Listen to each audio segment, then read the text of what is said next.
महर्षि कश्यप की पत्नी दक्ष पुत्री दीति के गर्भ से 2 महान पराक्रमी बालकों का जन्म हुआ। इनमें से बड़े का नाम हिरण्यकश्यप और छोटे का नाम हिरण्याक्ष था। दोनों भाइयों में बड़ी प्रीति थी। दोनों ही महाबलशाली, अमित पराक्रमी और आत्मबल संपन्न थे। दोनों भाइयों ने युद्ध में देवताओं को पराजित करके स्वर्ग पर अधिकार कर लिया। एक समय जब हिरण्याक्ष ने पृथ्वी को पाताल में ले जाकर छिपा दिया, तब भगवान विष्णु ने वराह अवतार लेकर पृथ्वी की रक्षा के लिए हिरण्याक्ष का वध किया। अपने प्रिय भाई हिरण्याक्ष के वध से दुखी होकर हिरण्यकश्यप महेंद्राचल पर्वत पर चला गया। वो भगवान विष्णु द्वारा अपने भाई की हत्या का बदला लेने के लिए ब्रह्मा जी की घोर तपस्या करने लगा। ओम ब्रह्मदेवाय नमः, ओम ब्रह्मदेवाय नमः, ओम ब्रह्मदेवाय नमः। यही सही समय है दैत्यों को परास्त करने का। हिरण्यकश्यप अपने राज्य में नहीं है। देवराज इंद्र, फिर तो हम दैत्यों पर आक्रमण कर देते हैं। इस तरह विचार करके देवताओं ने हिरण्यकश्यप के राज्य पर आक्रमण कर दिया और उन्हें राज्य विहीन कर दिया। दैत्यगण इस युद्ध में पराजित हुए और पाताल लोक को भाग गए। देवराज इंद्र, लगता है सारे दैत्य डरकर पाताल लोक में जाकर छुप गए हैं। बस हिरण्यकश्यप की पत्नी कयाधु ही महल में शेष है। हिरण्यकश्यप की पत्नी कयाधु को बंदी बना लो। देवराज इंद्र ने हिरण्यकश्यप के महल में प्रवेश करके उसकी पत्नी कयाधु को बंदी बना लिया। कोई बचाओ, मेरी रक्षा करो। नहीं, हम एक दैत्य की पत्नी को यूं खुला महल में नहीं छोड़ सकते। ये हम सभी देवताओं के लिए हानिकारक है। देवराज इंद्र कयाधु को बंदी बनाकर ले जाने लगे। तभी रास्ते में उनकी देवर्षि नारद से भेंट हो गई। नारायण नारायण। देवराज इंद्र, कयाधु को कहाँ लेकर जा रहे हो? देवर्षि नारद, इसके गर्भ में हिरण्यकश्यप का अंश है। अगर वो जीवित रहा तो एक दैत्य और जन्म ले लेगा। मैं ऐसा कदापि नहीं होने दूंगा। नहीं देवराज इंद्र, कयाधु के गर्भ में पल रहा शिशु आगे चलकर भगवान विष्णु का परम भक्त बनेगा। इसे मारना तुम्हारी शक्ति के बाहर है, अतः इसे छोड़ दो। नारद जी के कथन का मान रखते हुए इंद्र ने कयाधु को छोड़ दिया और वापस चले गए। नारद जी कयाधु को अपने आश्रम में ले आए और उससे बोले, बेटी, तुम यहाँ आराम से रहो जब तक तुम्हारा पति हिरण्यकश्यप अपनी तपस्या पूरी करके नहीं लौटता। तुम इसी आश्रम में रहोगी। हे देवर्षि, आपने मेरी और मेरी होने वाली संतान की रक्षा की। मैं सदैव आपकी आभारी रहूंगी। कयाधु उस पवित्र आश्रम में नारद जी के सुंदर प्रवचनों का लाभ लेती हुई सुख पूर्वक रहने लगी, जिसका गर्भ में पल रहे शिशु पर भी गहरा प्रभाव पड़ा। भगवान विष्णु के नाम का जाप कयाधु और उसके होने वाले बच्चों के कानों में सदैव पड़ता था। धीरे धीरे समय बीता और कयाधु ने एक पुत्र को जन्म दिया, जिसका नाम प्रहलाद रखा गया। इधर हिरण्यकश्यप की कठोर तपस्या पूरी हो चुकी थी। ब्रह्मा जी प्रकट हुए। हिरण्यकश्यप, मैं तुम्हारी तपस्या से प्रसन्न हूँ। मांगो, क्या वरदान मांगते हो? ब्रह्मदेव, मुझे ऐसा वरदान दीजिए, मुझे न कोई घर के भीतर मार सके, न घर के बाहर, न अस्त्र से, न शस्त्र से, न दिन में, न रात में, न मनुष्य से और न पशु से, न आकाश में, न पृथ्वी में। ठीक है पुत्र, यदि तुम्हारी ऐसी ही इच्छा है तो मैं तुम्हें ये वरदान प्रदान करता हूँ।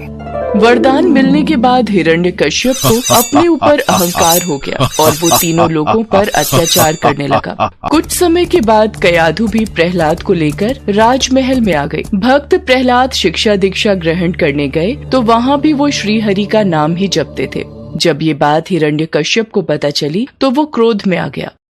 अरे, ये बड़ा दुरात्मा है, इसको मार डालो। अब इसके जीने से कोई लाभ नहीं है, क्योंकि ये शत्रु प्रेमी तो अपने कुल का ही नाश करने वाला हो गया है।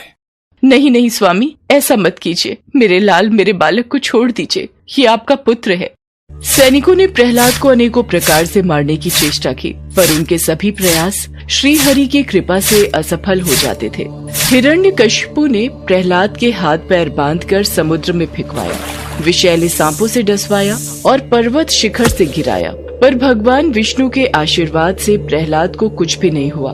विष मिला भोजन खाने के बाद भी प्रहलाद पर कोई असर नहीं हुआ। जब प्रहलाद को मारने के सब प्रकार के प्रयास विफल हो गए, तब हिरण्यकश्यप की बहन होलिका उसके पास आई और बोली, भैया, आप निश्चिंत रहिए, मैं प्रहलाद को गोद में लेकर अग्नि में बैठ जाऊंगी। आपको याद है ना, मेरे पास ब्रह्मा जी द्वारा दी हुई वह शॉल है, जिसे ओढ़कर मेरे ऊपर अग्नि का कोई प्रभाव नहीं होता। यदि ऐसा है होलिका, तो मैं अभी सैनिकों को आदेश देकर बड़ी मात्रा में अग्नि जलाने का प्रबंध करवाता हूँ। इसके पश्चात होलिका प्रहलाद को अपनी गोद में लेकर प्रज्वलित अग्नि में प्रवेश कर गई, पर ईश्वर की कृपा से प्रहलाद को कुछ भी नहीं हुआ और होलिका जलकर भस्म हो गई। क्या होलिका अग्नि में जलकर भस्म हो गई? इसी समय प्रहलाद को पकड़कर मेरे सामने लाओ। प्रणाम पिताश्री, जय श्री हरि। दुष्ट, तू निर्लज पापी है। मेरे सामने खड़े होकर तू उस हरि का नाम ले रहा है जिसके बल पर तू ऐसी बहकी बहकी बातें करता है। तेरा वो ईश्वर कहाँ है? पिताश्री, श्री हरि तो सभी जगह स्थित हैं। वो सब जगह है तो क्या इस महल में भी है? जी पिताश्री, इस महल में भी है। वो यदि यहाँ है तो मुझे इस खंभे में क्यों नहीं दिखाई देता? क्या तेरा वो विष्णु इस खंभे में भी है? जी पिताश्री, मुझे तो मेरे प्रभु श्री हरि इस खंभे में भी दिखाई दे रहे हैं। इस विष्णु भक्त प्रहलाद को इस खंभे से बांध देता हूँ। देखता हूँ तेरा हरि तुझे कैसे बचाता है। तभी कयाधु दौड़ती हुई आती है और हिरण्यकश्यप से विनती करने लगती है। स्वामी, ये बालक है, इसे मत मारिए। मैं आपसे विनती करती हूँ, मेरे पुत्र को छोड़ दीजिए। नहीं, ऐसा नहीं हो सकता। अगर इसका हरि से बचाना चाहता है तो इस खंभे में से बाहर आएगा। प्रहलाद आंखें बंद किए जय श्री हरि नाम का जाप कर रहा था। ये देखकर क्रोध के मारे हिरण्यकश्यप स्वयं को संभाल नहीं सका और उसने बहुत जोर से उस खंभे पर आघात किया। उसी समय उस खंभे को तोड़कर एक विचित्र प्राणी निकलने लगा जिसका आधा शरीर सिंह का और आधा शरीर मनुष्य का था। ये देखकर प्रहलाद सहित सभा में खड़े सभी लोग घबरा गए। यही भगवान श्री हरि का नरसिंह अवतार था।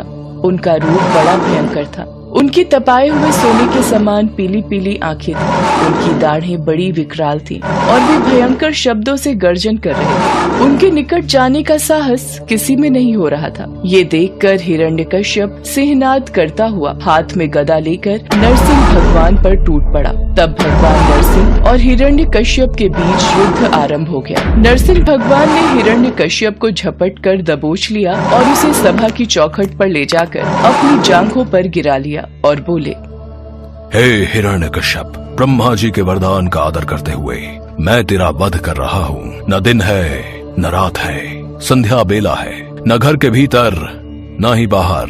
मैं तुझे चौखट पर मार रहा हूँ। न ही मनुष्य और न ही पशु, बल्कि मेरा आधा शरीर मनुष्य और आधा शरीर पशु का है। मैं तुझे किसी अस्त्र या शस्त्र से नहीं, बल्कि मैं तुझे अपने नाखूनों से मार रहा हूँ।